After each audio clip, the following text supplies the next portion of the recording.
Hello दोस्तों, कहानियों का दौर चैनल में आपका स्वागत है। हमारी आज की कहानी है हाउसवाइफ। तो चलिए कहानी शुरू करते हैं। जब देखो अंकिता अंकिता सब भाभी को ही मानते हैं। मेरी तो जैसे कोई इज्जत ही नहीं है। आखिर मैं भी तो बहू हूँ, छोटी ही सही। पर नहीं, सारा लाड प्यार अपनी बड़ी बहू के लिए रखती हैं आपकी मम्मी। मैं यहाँ 10 दिन की छुट्टी लेकर आई हूँ अपने नए घर का निमंत्रण देने। थोड़ा तो मान सम्मान देते। बस सारा समय अंकिता बहू, मेरे तो कान दुखने लगे हैं। मधु का पति विनय बोला, अरे भाभी यहाँ 6 सालों से हैं, पूरा घर संभालती हैं, रच बस गई हैं। उन्होंने हम लोगों के लिए बहुत कुछ किया है और उनकी पाक कला ने तो सबका दिल जीत लिया है। मधु तुनक कर बोली, पतिदेव, अगर घर का खाना बनाना ही जीवन का आधार है तो हम तो पागल हैं जो एमबीए की डिग्री लेकर लाखों के पैकेज कमा रही हैं। इस पर विनय बोला, तुम्हारे इसी ईर्ष्यालु स्वभाव के कारण 2 सालों में भी तुम अपनी जगह नहीं बना पाई हो इस घर में। मैं क्यों ईर्ष्या करने लगी? साइंस में टॉप करने वाली होम साइंस के स्टूडेंट से क्यों ईर्ष्या करेगी? वैसे भी उन्हें बताऊंगी कि पुणे में मेरी कितनी इज्जत है। विनय बोला, यह बात कौन क्या कर चुका है यह नहीं है, बात विचार की है। तो मैंने कौन से कोड़े बरसाए रखे हैं? जब भी आती हूँ भर भर के गिफ्ट लाती हूँ। विनय बहस नहीं चाहता था, वह चुप हो गया।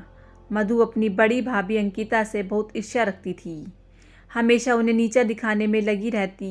पुणे से जब भी आती कपड़े, गहने, नौकरी का घमंड ही बताती। पर अंकिता एक साधारण, सिंपल और नेक दिल लड़की थी।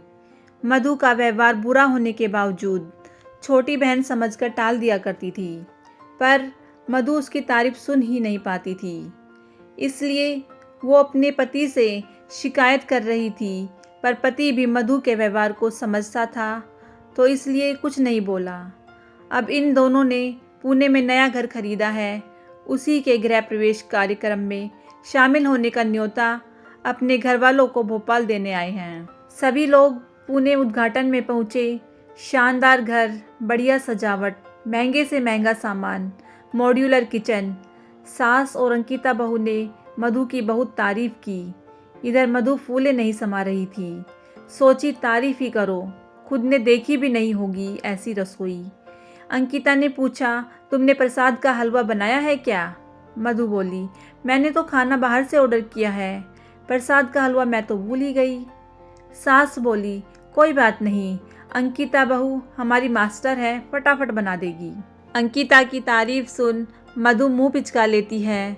इतने में मधु के ऑफिस के लोग आ गए। मधु ने सभी का परिचय करवाया।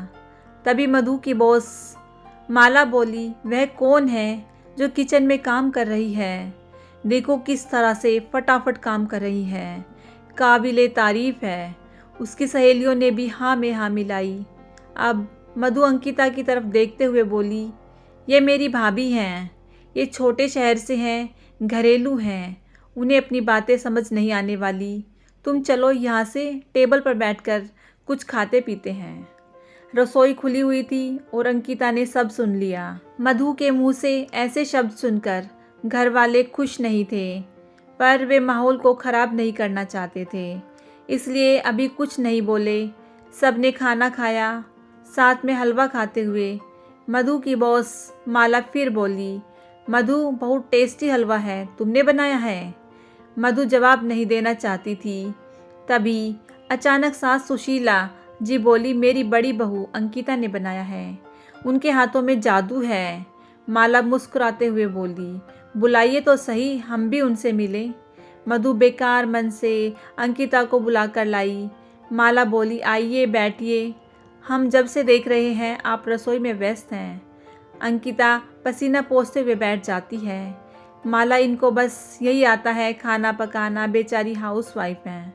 मधु के ऐसे शब्द सुनकर अंकिता से रहा नहीं गया, क्योंकि आज पानी सर से ऊपर चला गया था। मधु, कोई घर में आए मेहमान की ऐसे इज्जत करता है?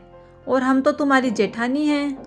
जब सामने वाला भूल जाए तो याद दिलाना पड़ता है। और यह सबके सामने क्या लगा रखा है?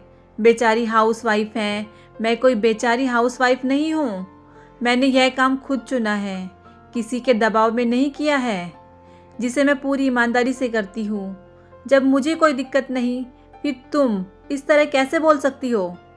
माना कि तुम मल्टीनेशनल कंपनी में काम करती हो, लाखों कमाती हो, तो क्या इससे तुम्हें किसी को भी नीचा दिखाने का अधिकार नहीं मिल जाता है? यह पहली बार नहीं है, कई बार छोटी बहन समझकर माफ़ कर दिया है, पर मेरी भी सेल्फ रिस्पेक्ट है जो मुझे बहुत प्यारी है। तुम्हें मेरा यहाँ आना पसंद नहीं तो मैं अभी चली जाती हूँ, पर तुम्हें इस तरह मेरी बेइज्जती करने का कोई हक नहीं है। नहीं भाभी, आप कहीं नहीं जाएंगी। मधु की तरफ से मैं माफ़ी मांगता हूँ, विनय बोला। तभी अंकिता की बात का समर्थन करते हुए माला खड़ी हुई और बोली, सही कहा आपने। जिस तरह मैं कंपनी की लीडर हूँ और 6-7 लोगों को संभालती हूँ, वैसे ही आप अपने घर की लीडर हैं, जो घर के हर सदस्य को संभालती हैं और सारा मैनेजमेंट भी देखती हैं। और किसी को भी आपको और आपके काम को कम समझने का हक नहीं है। मधु, मुझे लगता है माफ़ी मांगनी चाहिए, माला ने बोला। मधु ने सोचा नहीं था कि पासा इस तरह उल्टा पड़ जाएगा। उसे लगा भाभी हमेशा की तरह कुछ नहीं बोलेंगी और वह ऑफिस वालों के सामने उनकी बेइज्जती कर तसल्ली कर लेगी। लेकिन अब माफ़ी मांगने के अलावा कोई चारा नहीं था। मधु शर्मिंदा होकर सबके सामने माफ़ी मांग लेती है। पता नहीं मधु ने मन से माफ़ी मांगी या नहीं, पर आप ही सोचिए, जब तक हम हाउसवाइफ खुद की इज्जत नहीं करेंगे तो हमारी वैल्यू समझेगा कौन? इसलिए किसी के कहे गए ताने या आप शब्द मत सुनिए। गर्व से कहिए हम हाउसवाइफ हैं, कोई बेचारी नहीं। दोस्तों, कैसी लगी आपको यह कहानी? अगर अच्छी लगी हो तो इस कहानी को लाइक, शेयर और मेरे चैनल को सब्सक्राइब कीजिएगा। कहानी सुनने के लिए बहुत बहुत धन्यवाद।